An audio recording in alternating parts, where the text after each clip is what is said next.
Luto tayo guys ng paksiw na bangus na may baboy. Una dyan, niluto ko muna yung baboy. Ginisagis ako dyan. Hinalo-halo ko nga dyan. Hinalo hanggang sa maging brown na. Yan. Binilid ko na nga dyan yung baboy. Para kasunod yan. Ayun. Bilisan natin yung bawang, sibuyas. Habulan natin yung sibuyas.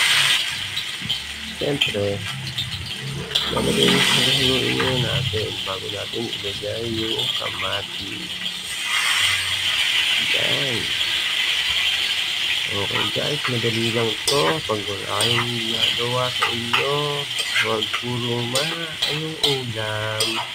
Luto-luto rin pag may kain.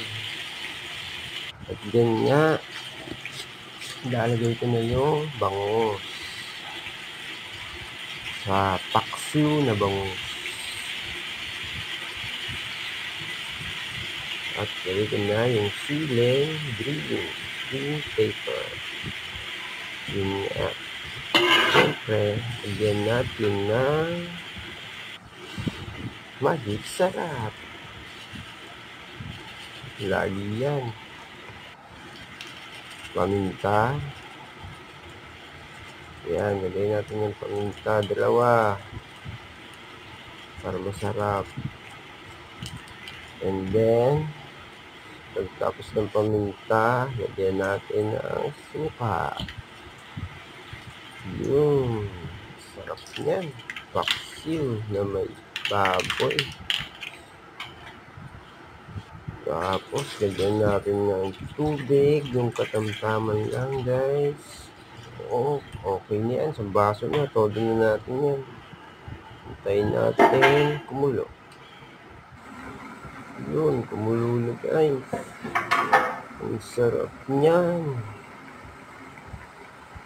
Simpleng luto lang, guys, sa construction workers. Proud to be construction. Tikman natin. Uy, sarapan daw si Pardoy. Okay na. Sige guys, hanggang dito na lang. Bye-bye.